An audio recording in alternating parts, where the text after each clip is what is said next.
Hello everyone, I am Sudhanshu sir, back with another session for class 11th accountancy. Today we'll be starting with the new topic that is cash book.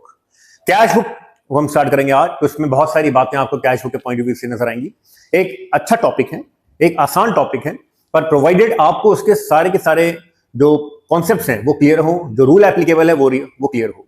तो यहां अगर हम आज देखने वाले हैं आपके पास, वो है कैश बुक का मेन सिनेरियो। कैश बुक कैसे बनती है, कौन कौन से टाइप की कैश बुक हो सकती है, कैश बुक का नेचर क्या होता है और कैश बुक क्यों इंपॉर्टेंट होती है बिजनेस के लिए। ठीक है, तो let's begin with the term cash. Since हमने जब अपनी अकाउंटेंसी स्टार्ट की थी तो हमने कहा था कि ट्रांजैक्शन इज एन एक्टिविटी और an event that is measured in terms of money. Money is basically in cash.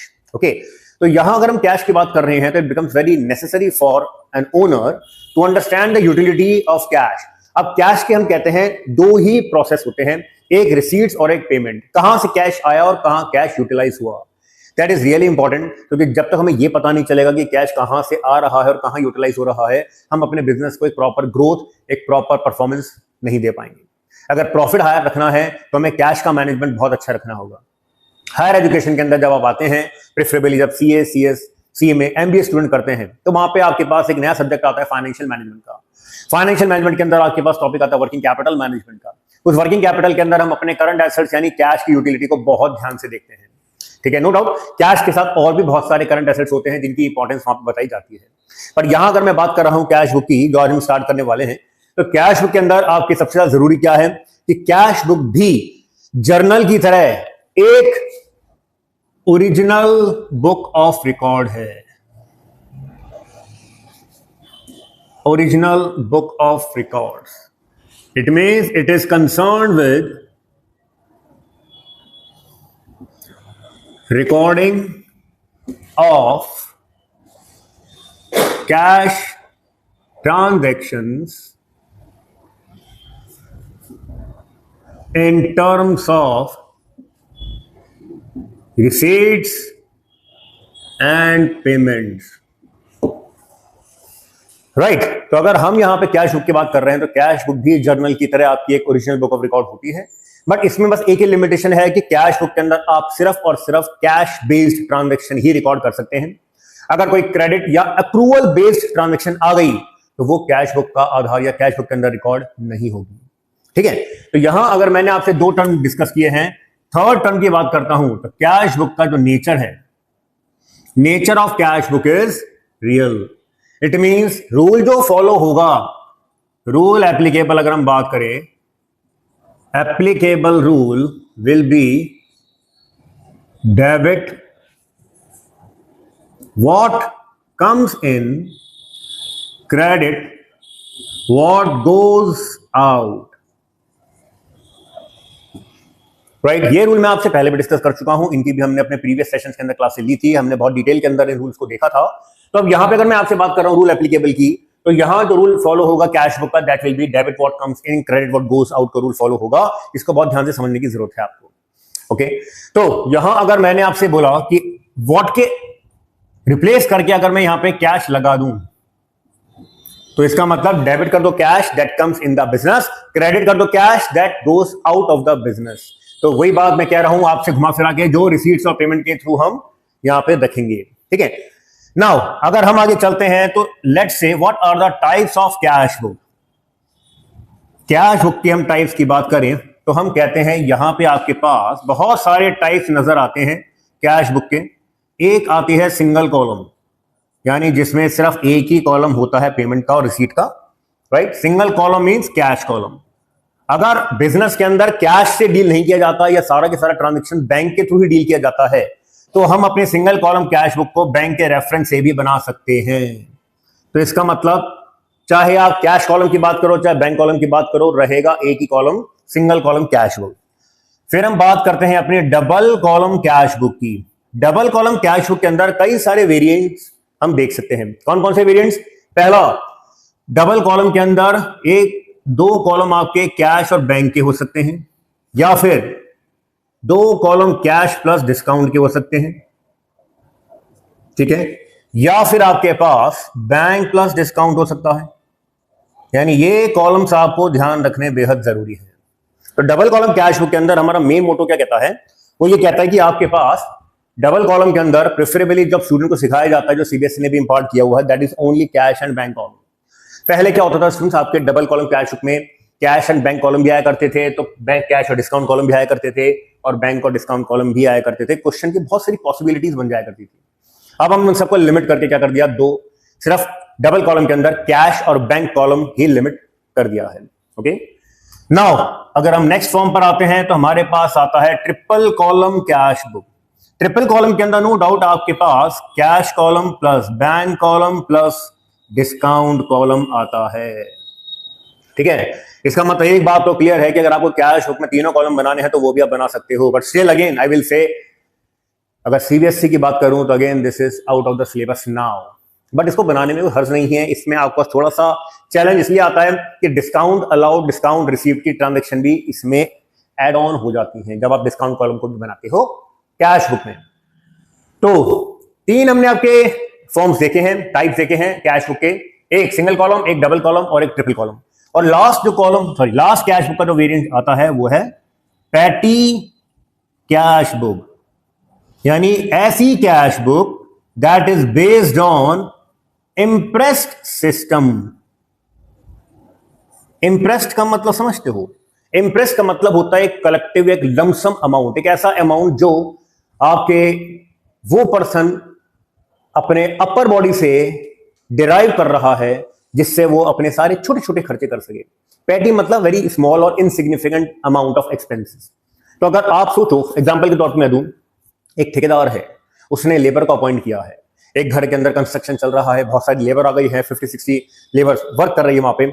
अब उनके जो भी खर्चे हैं, चाय मंगाई जा रही है, समोसे मंगाए जा रहे हैं, नॉर्मली जो आपके खर्चे आ रहे हैं 10-20 रुपए के आपके बस के किराए देने पड़ रहे हैं, किसको? ठेकेदार को।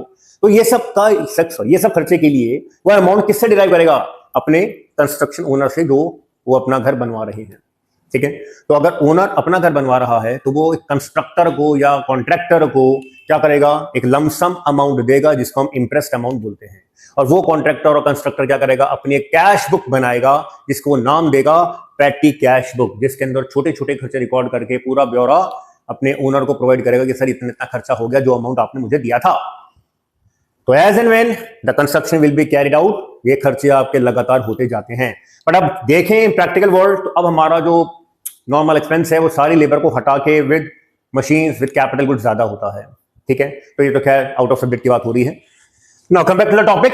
टाइप ऑफ कैश बुक के अंदर मैंने आपको 4 फॉर्म्स बताई हैं। हम यहां पे एक एक करके फॉर्म देखेंगे तो आपको पता चलेगा कि आपके लिए कैश बुक नो डाउट कितना जरूरी है। और अगर हम कुछ डिकेड्स एगो की बात करें, 3, 4, 5 डिकेड्स की बात करें, तो पहले जो मुंशी लोग हुआ करते थे, जमींदार के अंडर जो काम करते थे, preferably they were the accountant of the zamindars, उनका काम सिर्फ कैश बुक को मेंटेन करना होता था। वो उधारी को, अपनी उधारी को तो रिकॉर्ड करते थे, सामने वाली उधारी को नहीं।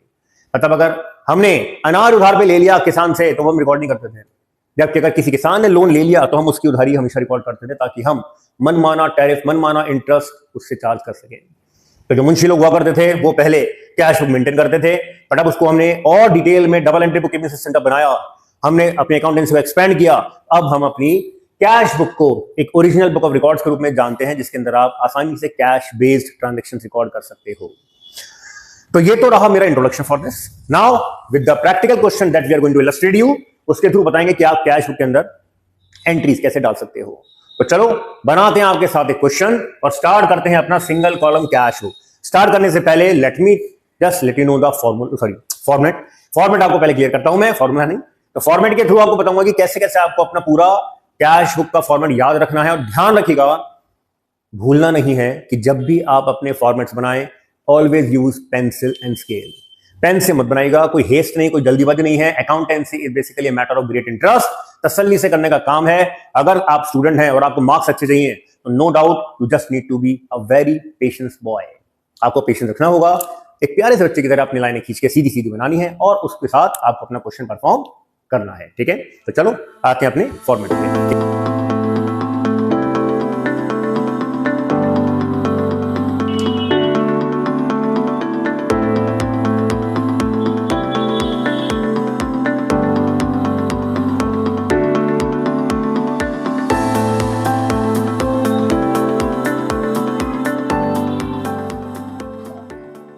सिंगल कॉलम कैश बुक का फॉर्मेट। तो फॉर्मेट बनाने के लिए आपको सबसे पहले तो टी शेप ड्रॉ करना है, ठीक है। सबसे पहले टी शेप, जैसे लेजर बनाते थे ना, क्या बनाएंगे, तो हम कहते हैं यहां पे डेबिट आया, यहां क्रेडिट आया, T shape accounting. T shape accounting की तरह कैश बुक बनेगी। मैंने टी बनाया है, इसका मतलब जितने कॉलम डेबिट साइड पे बनेंगे उतने ही कॉलम क्रेडिट साइड पे बनेंगे, ठीक है। तो यहां मैंने सबसे पहले क्या लिखा है, डेट का कॉलम। तो जाहिर सी बात है क्रेडिट साइड पे हम क्या बनाएंगे, डेट का कॉलम, ओके। भाई किस डेट को ट्रांजेक्शन है वो तो बतानी पड़ेगी ना, ओके। अब नेक्स्ट कॉलम जो आएगा थोड़ा बड़ा कर देते हैं, इसमें हम लिखेंगे अपने उन रिसीट्स के नाम। इट मींस हम उन सारे अकाउंट्स के नाम लिखेंगे जिनसे हमें रिसीट्स ऑफ कैश हो रहा है, जिनसे कैश मिल रहा है। चाहे आप सेल्स करो कैश में तो आपके यहां देगी, चाहे आपने किसी डेटर से पैसा रिसीव किया हो तो यहां देगी, या किसी इनकम पे आपका अमाउंट रिसीव हुआ हो तो आपके रिसीट कॉलम में आ जाएगी। It means debit what comes इन, तो डेबिट रिसीट्स हो गई और क्रेडिट पेमेंट्स हो गई। और सिंपल में बात करूं, जब पैसा आता है इकट्ठा होता है तो हम कहते हैं डेबिट साइड मतलब प्लस की साइड, और क्रेडिट साइड क्या हो गई, माइनस की साइड। ये आपको ध्यान रखना है, ठीक है। अब यहां मैंने रिसीट बनाया तो यहां मैं क्या बनाऊंगा, पेमेंट। पेमेंट्स के अंदर वो सारे के सारे अकाउंट्स के नाम आ जाएंगे जिनको आपको पे करना है। फॉर एग्जांपल अगर कैश परचेज करी है तो आपको कैश परचेज का पेमेंट करना होगा, तो आप क्रेडिट कर दोगे बाय परचेजेस। अगर आपने किसी एक्सपेंस का पेमेंट किया है, सैलरी पे कर दी, रेंट पे कर दिया, इलेक्ट्रिसिटी बिल पे कर दिया, प्रिंटिंग स्टेशनरी पे कर दिया, तो लाइकवाइज आप वो दिखाते चले जाते हो, ठीक है। नाउ अब धीरे जैसे हम आते हैं, छोटा सा कॉलम आता है आपके पास वी नंबर का, इसे कहते हैं वाउचर नंबर। एक आता है आपके पास लेजर फोलियो का। सेम दो कॉलम हम यहां भी छोटे छोटे से बना देते हैं। एक बनेगा हमारा वी नंबर का यानी वाउचर नंबर का, एक छोटा सा कॉलम बन जाएगा हमारा एलएफ का। ये एलएफ ठीक वैसे ही है जैसे हमने जर्नल के अंदर बनाया था। LF stands for ledger folio. Again we will say ledger folio is a page number और सेक्शन नंबर जहां यहां से ट्रांजैक्शन उठकर लेजर के अंदर पोस्ट होगी। Since we are going to see the ledger very soon, तो उसके लिए आपको पहले से ही आइडिया दे रहा हूं, ध्यान रखना है, ठीक है। अब बचा क्या, अब बचा हमारा अमाउंट का कॉलम। तो यहां हमारे पास अमाउंट का कॉलम आपके पास आ गया। So this is the format of cash book using single column. Single column cash book में अगर आपके पास cash book with cash column है तो भी ये फॉर्मेट बनेगा, अगर cash book with bank column है तो भी यही फॉर्मेट बनेगा। इस बात का ख्याल आपको रखना है, ठीक है। ये मैंने आपके सामने फॉर्मेट डिस्कस किया है, किसका, सिंगल कॉलम कैश बुक का। तो जब मैंने फॉर्मेट डिस्कस कर ही लिया है तो क्यों ना एक क्वेश्चन भी इसके ऊपर निकाल लेते हैं, ठीक है। तो मैं आपके सामने क्वेश्चन ड्राफ्ट करूंगा, यही क्वेश्चन लिखूंगा, उसको सॉल्व करेंगे हम, और सॉल्व करके बताएंगे कि कैश को या कैश बुक को हम कैसे बनाते हैं, मेंटेन करते हैं, और ट्रांजैक्शन को कैसे डाला जाता है, ठीक है। But only cash based transactions, ठीक है। Let's go.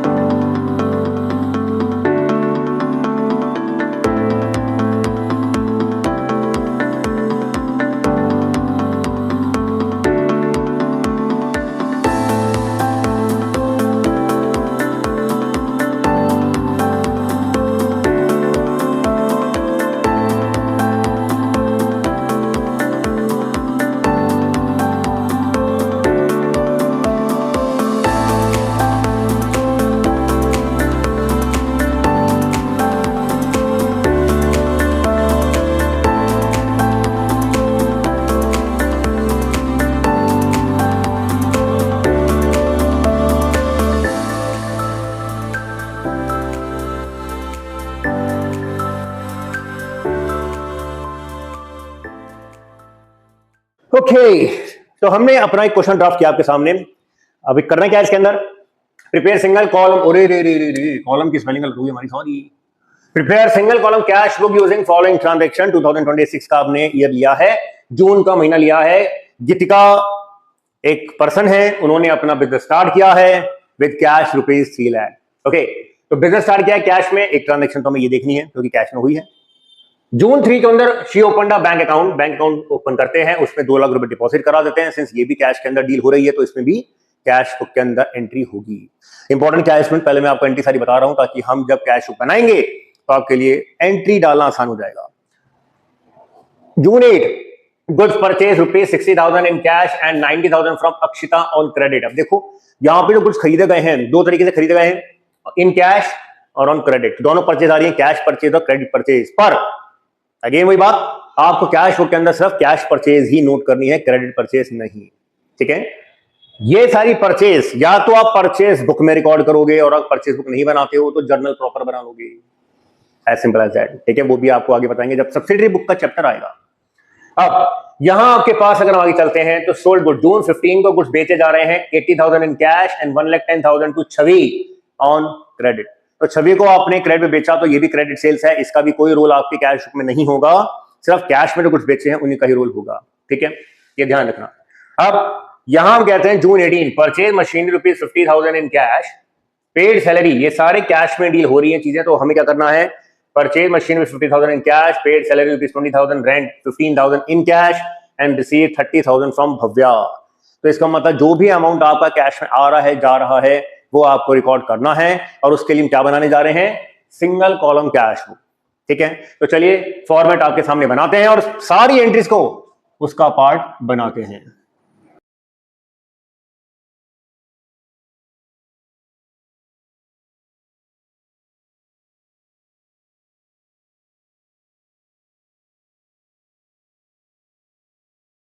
नाउ अब जब मैंने ये फॉर्मेट बना ही लिया है तो let's begin the task of question. इसका सॉल्यूशन स्टार्ट करते हैं। डेट क्या थी, 2026, तो let's frame 2026 in both side. Since Geetika ने बिजनेस स्टार्ट किया है, बिजनेस को 3 लाख रुपीस दिए हैं, तो debit what comes in the business, 3 lakh are coming into the business. तो हमारी एंट्री होगी cash account debit to capital, क्योंकि गीतिका का अपना अमाउंट है तो गीतिका नहीं लिखना है, कैपिटल यूज करना है अगर हमें जर्नल अच्छे से आ गया है तो। ठीक है, मैंने बहुत सारे सेशन जर्नल के बनाए इसलिए थे ताकि जब हम अपने इन चैप्टर्स में आए, इन टॉपिक्स पर आए, तो हमें जर्नल ही दिमाग में रखना है, तभी हमारे ये सारे टॉपिक आसानी से क्लियर होंगे। तो यहां हमने कैपिटल किया है, डेट हमारी क्या है, that is June 1 and amount will be 3 lakh. 3 lakh का कैश हमें मिल गया कैपिटल के रूप में, हमने डेबिट कर दिया, रिसीट्स ऑफ कैश हो गई। नेक्स्ट आता है जून 3, ओपन अ बैंक अकाउंट, मतलब इतना पैसा अब हमारे हाथ से बैंक अकाउंट के अंदर चला गया, तो इट मींस बिजनेस के पास से चला गया, तो हम क्या करेंगे, credit what goes out. It means now June 3 by bank, since deposit करा है 2 लाख रुपए हमारे पास से गए। ठीक है, नाउ जून 3 की ट्रांजैक्शन हो गई, जून 1 की हो गई। Let's come to June 8, goods purchase किए गए हैं 60,000 इन कैश, तो सिंस पेमेंट किया गया अपने कैश में, तो हम क्या करेंगे, ऑन जून 8 बाय परचेजेस, सिर्फ कैश परचेज दिखानी है, माइंडेड वेरी केयरफुली, ये ही अमाउंट आपको दिखाना है, हमें अक्षिता से जो क्रेडिट में गुड्स लिए थे वो नहीं दिखाने हैं। ठीक है, तो यहां सिर्फ और सिर्फ 60,000 का amount I will show. Got it? Now थोड़ा सा आगे चलते हैं, जून 15 को सोल्ड गुड्स ₹80,000 इन कैश। अब आपके पास कैश आ रहा है, तो जून 15 रिसीट्स ऑफ कैश हुआ, क्या कर दोगे, टू सेल्स, कितने अमाउंट का, 80,000 रिसीविंग इन कैश। तो यहां पे जैसे जैसे रिसीट्स हो रहा है हम डेबिट में डाल रहे हैं, जैसे जैसे पेमेंट हो रहा है हम क्रेडिट कर रहे हैं। ठीक है, दोनों बातें आपके सामने क्लियर कट आ रही हैं। तो यहां जब मैंने आपके सामने करा है कि कैश बुक को एक तरीके से कैश अकाउंट की तरह लेके चल रहा हूं ताकि मेरी जर्नल के थ्रू मैं अपनी सारी प्लेसमेंट कर सकूं। तो रिसीट्स हो रही है, सेल्स के थ्रू पैसा आया, मैंने सिर्फ और सिर्फ कैश की सेल्स ही ली है, मैंने ना तो क्रेडिट सेल्स ली ना ही मैंने क्रेडिट परचेज का अमाउंट लिया, तो इसमें कोई कैश इन्वॉल्व नहीं था। नेक्स्ट कम टू जून 18, जून 18 के अंदर मशीनरी खरीदी जा रही है, तो खरीद लो भाई, कितने की, 50,000 की। तो हम क्या करेंगे, बाय मशीनरी, और हम लिख देंगे उसके आगे 50,000। ठीक है, इसके साथ साथ हमने जून 20 को सैलरी पे करी है 20,000 और रेंट पे किया है 15,000 इन कैश। तो यहां आपके पास 20 को 2 ट्रांजैक्शन बन जाएंगी, बाय सैलरी बाय रेंट। एक तो आपने सैलरी पे करी है 20,000 की, एक आपने रेंट पे किया है 15,000 का। ठीक है, इस बात का ख्याल आपको रखना ही रखना है। नाउ 20 के बाद जो आखिरी ट्रांजैक्शन आ रही है जून 25 की, उसमें हम रिसीव कर रहे हैं भव्य से अमाउंट। तो जब हमने भव्य से रिसीव किया तो हमने क्या करा, 25 रिसीव्ड हुई अमाउंट दिखा दिया भव्या के नाम का, टू भव्या। सिंस ये कहीं भी नहीं मेंशन है कि भव्या से पैसा हमने सेल्स के रूप में लिया था, ठीक है, यहां सिर्फ ये लिखा है कि आपने भव्या से पैसा लिया है। हो सकता है कि कोई पुराना डेट चल रहा हो, तो वो पुराना आपको सेटलमेंट करना हो, अमाउंट आपको रिसीव करना था, वो आपने कर लिया। तो we just receive 30,000 from Bhavya. यहां पे आपके पास ये सारा अमाउंट आ गया, ठीक है। सिंस अब ये सारी बातें आई, लास्ट डे आता है, मतलब जून के अंदर लास्ट डे आता है जून 30, वहां हम निकालेंगे अपना closing balance of cash. Closing balance of cash निकालने के लिए एक बात हमेशा सर्टेन होगी कि डेबिट का टोटल हमेशा ज्यादा आएगा क्रेडिट के टोटल से, ठीक है। तो यहां पे क्योंकि रीजन इतना सा है कि जब आपके जेब में पैसा होगा तभी तो खर्चा करोगे ना, जब पैसा ही नहीं है तो खर्चा कैसे करोगे, one and the same thing, ठीक है। बड़ा सिंपल सा अप्रोच है कि कैश होगा तभी कैश के जरिए पेमेंट होंगी, वरना अगर हम बैंक के थ्रू पेमेंट कर रहे होते तो शायद हमने चेक काट दिए होते। और यहां चेक की कोई भी स्टेटमेंट मैंने इसलिए नहीं लिखी है ताकि मैं आपको सिंगल कॉलम कैश बुक बता सकूं यूजिंग कैश अकाउंट या कैश कॉलम। अब यहां टोटल करूं तो मेरा टोटल आ जाता है 4,10,000। टोटल बहुत ध्यान से करना, टोटल को लेके जाओगे क्रेडिट साइड में 4,10,000 और फिर आप जून 30 में निकाल लोगे अपना बैलेंस, जिसको हम क्या लिखेंगे, by balance c by d. C by d मतलब carried down to the next period. तो कैरिड डाउन आपको करना है, तो जाहिर सी बात है टोटल मैंने डेबिट साइड का किया, क्रेडिट साइड पे लेके गया, डिफरेंस जो मैं निकालूंगा वो मेरा बैंक कैश का बैलेंस बच जाएगा। तो मेरा क्या बैलेंस बचना चाहिए देखिए जरा। तो यहां जो टोटल आ रहा है 2 lakh plus 60, 2 lakh 60, 310, 330, 335। It means 4,10,000 में 3,35,000 माइनस किया तो हमारे पास तकरीबन 75,000 का बैलेंस आ गया। एक बार काउंटर चेक कर लेते हैं, 2 लाख प्लस 60, 260, 310, 330, 2 लाख 60, 310, 330, 345। देखा काउंटर चेक करना कितना अच्छा होता है, गलतियां सारी की सारी हम इसमें रेक्टिफाई कर सकते हैं। तो यहां मेरा क्लोजिंग बैलेंस 65,000 का आ जाएगा। By this we can complete our entire cash book using single column, ठीक है। यहां जो मैंने आपके क्वेश्चन परफॉर्म किया है वो सिंगल कॉलम है। अब हर सेशन के अंदर हम अपने कैश बुक के अलग अलग फॉर्म को देखेंगे, उसके अंदर क्वेश्चन भी परफॉर्म करेंगे ताकि आपकी बेटर अंडरस्टैंडिंग के लिए आपको नए नए सेशंस मिलते रहें, ब्रीफ सेशन मिलते रहें, ताकि आप इन सेशन से पूरा लाभ उठा के अपने बुक के रेफर्ड क्वेश्चंस को सॉल्व कर सकें, राइट। तो ये मैंने आज आपका पहला सेशन लिया है कैश बुक का यूजिंग सिंगल कॉलम। अब जो नेक्स्ट आपके पास सेशन आने वाला है वो है कैश बुक यूजिंग 2 कॉलम, तो बहुत इंपॉर्टेंट है आपके लिए, ठीक है। और जैसे वो आएगा उसके बाद हम कैश बुक यूजिंग 3 कॉलम भी लेकर आएंगे, then we will bring petty cash book, right. So here we end the session over here. Till then, take a very good care of yourself, everyone. Have a wonderful moment with your friends and family. Take care. See you.